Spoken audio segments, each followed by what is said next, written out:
Hello everyone, I am Dr. Eric Morrison. This is 7 Under 3, and I'll be covering trading education, more specifically Forex swing trading, using the TC2000 platform. Trading foreign currencies can be a challenging and potentially profitable opportunity for investors. However, before deciding to participate in the Forex market, you should carefully consider your investment objectives, level of experience, and risk appetite. Most importantly, do not invest money you cannot afford to lose. Hello everyone, it is March 9th at approximately 11:30 p.m. and this is the speed run for 21 currencies, and as it forms a new candle at this point, we have our first indication on the Aussie dollar, Canadian dollar, that we have a potential buy. So now we have to wait until 2300 or 11 p.m. That's my military speak on Tuesday to see whether or not this green candle will close above the RL10. And right now we're out of the trade, and we locked in that small profit, that break even plus dinner for two. The Aussie Swiss franc, currently we have no indication at this time. We have a red candle below the RL10, and then it popped back up with a green candle. So it starts all over again until we have two consecutive red candles to go short for this particular season, and the season is winter. For the Aussie dollar, Japanese yen, same thing. We have a red candle with our first confirmation that's skirting the extreme edge of the Bollinger Band, and then we have a green candle. So we have to start all over again until we have two consecutive red candles underneath the RL10 before we go into a short trade. For this season, which is the winter season. Aussie dollar, New Zealand dollar, we still have indecision at this point. We have up, green candle, down, red candle, up, ground, up, down, up, down. And as you can see here, they're very wicky. Now, what Ken Long has, as far as the video is concerned, explanation of the noise that happens within extreme ranges within a particular candle.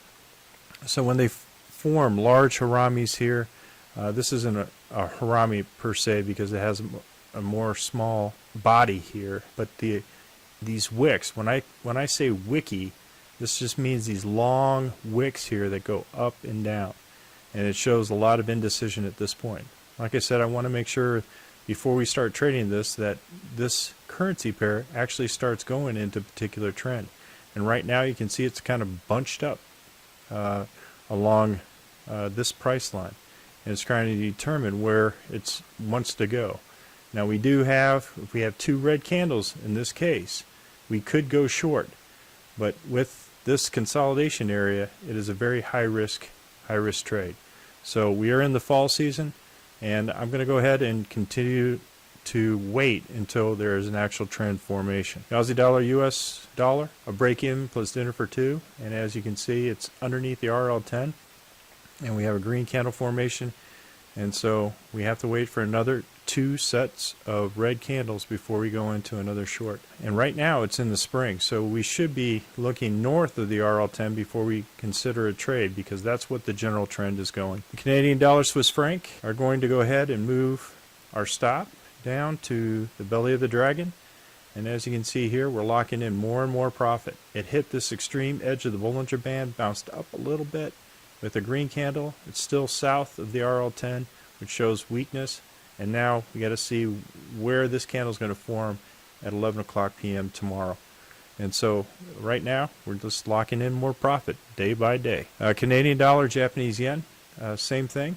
We go ahead and move the stop down to the belly of the dragon.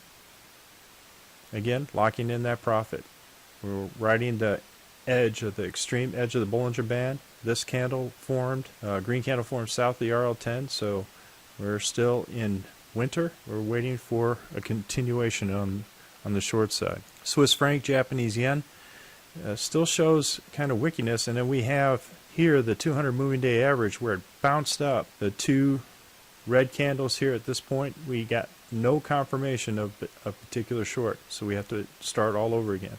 So as soon as this candle forms, it'll let us know what direction it's going. Is it going to go north of the RL10 or south of the RL10? Right now we're in the winter, so the bias is south. We'll see where it goes. Euro Aussie dollar, we were stopped out of this trade a week ago as far as this short is concerned. Waited for this long extreme candle, and as you can see, this extreme Bollinger Band, it is a buffer for extreme, so there's a high probability that it would snap back, like I mentioned yesterday. And look what it did. It went straight down to the RL10. And so we still don't have confirmation. It is below the RL10, but we'll see what this candle forms up tomorrow. Euro Canadian dollar, we're still in this long, and we're going to go ahead and move it up, our stop, to the hump of the dragon. And we got a doji formation here, so this could be a continuation on the upside, but we have to wait until this candle forms fully tomorrow night. Euro Swiss franc, again, wiki, as you see here. We had two red candles, and then I wanted it to get out of this particular range because I wasn't convinced that it was going to continue to the downside. We were in the spring, and so look what happened. It hit the RL90 and just bounced right back up. So the bias is up, and so that's what happens when you do counter trend trades. It could be kind of risky in terms of the overall probabilities of going in that direction. So we want to follow the seasons and continue on with the seasons. Again, a lot of weakness. The bias is down. We didn't have confirmation of two bars. We had a red bar, green bar, red bar, green bar.